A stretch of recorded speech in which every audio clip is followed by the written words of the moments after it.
This is how you can create the life you want by asking 7 simple questions. But let's take a step back. Do you ever feel like you're just going through motions, like there's life series of disconnected days and your biggest goal is to just survive the week? What if I told you there's actually a way to create a strategy for your life? Yes, a literal blueprint to get the life you want. Today we're gonna deep dive into an article that can literally shift your life. It's an article called Use Strategic Thinking to Create the Life You Want from Harvard Business Review. This article demonstrates 7 questions can clarify what really matters to you by Renner Strack, Susan Dirks, and Addison Bailey. These questions will help you strategize like a Fortune 500 CEO. Except this time, you're the company. There's a link for the full article in the description below for the deeper insights. But before we dive in, hit the subscribe button if you're the kind of person who starts self-improvement projects but, well, doesn't actually finish them. Hey, I'm not judging, just a friendly reminder to stick around for tips that might actually make a difference. Now, let's be real. When life throws curveballs, a lot of us start questioning everything. Our health, career, purpose, family, even what kind of legacy we want to leave. But here's the kicker. Most of us don't actually sit with those thoughts for long. The everyday grind usually steps in, taking up all our mental space, and we end up winging big decisions based on pure emotions or gut feeling. Now, if that sounds chaotic, imagine a business running without any strategy. That's basically what happens to us on a personal level. So what if we took the strategic planning from the corporate world and used it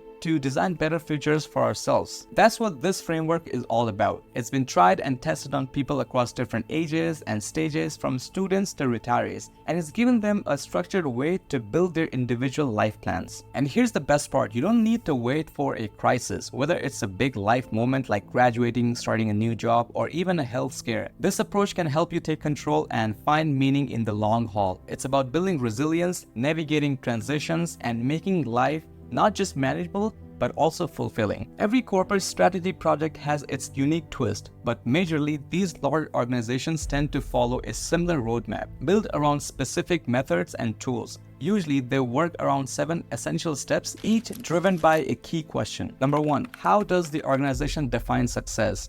Number 2, what is our purpose? Number 3, what is our vision? Number 4, how do we assess our business portfolio? Number 5, what can we learn from the benchmarks? Number 6, what portfolio choices can we make? And number 7, how can we ensure a successful, sustained change? Now, these 7 questions can be easily adapted to an individual. So how does the organization define success becomes how do I define a great life? What's our purpose becomes what's my life's purpose? And similarly, all these questions can be translated to suit an individual. So starting with number 1, how do I define a great life? Alright, let's start by tackling what great life even means. No, it's not just about money, career, power, or fame. In fact, research shows those things only matter up to a certain point. Famous psychologist Martin Seligman has something called PERMOV model. It's short for positive emotions, engagement, relationships, meaning, achievement, and vitality. Think of these like your personal core metrics to measure if you're thriving, not just surviving. So first question, which of these matter most to you? Okay, on to the second question. Let's talk purpose.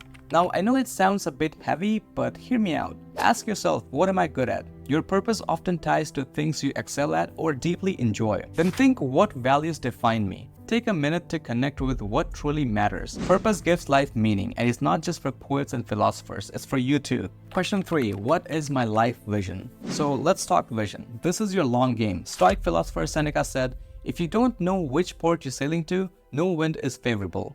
So picture the version of you 5 years down the line. What's your North Star? This vision can help you stay open to those unexpected opportunities and navigate detours along the way. Question 4, how do I assess my life portfolio? Alright, I know portfolio sounds like something for accountants or investors, but stick with me. Your life portfolio has 6 SLAs, just like the organizations. But here SLAs means strategic life areas. These SLAs are relationships, physical and mental health, community work, personal interest, and self-care. Think of each areas as different departments. If one's struggling, it drags down the others. Then these SLAs can be subdivided into 16 strategic life units, also called SLUs. Pause the video to have a look at each strategic life areas, their respective strategic life units, and their descriptions. Question 5, what can I learn from the benchmarks? Have you ever known someone whose life just seems like together? Maybe it's your friend balancing a high-powered job with raising kids, or the guy in your yoga class with somehow meditates and meal preps. If you admire them, use them as benchmarks. What choices do they make, and what can you learn from their examples. This isn't about comparison or trying to be like someone, it's about collecting ideas from people who you admire and those good qualities which can bring better prospect in your life. Personally, I learned a lot from people around me, like my dad, my brother, my friends.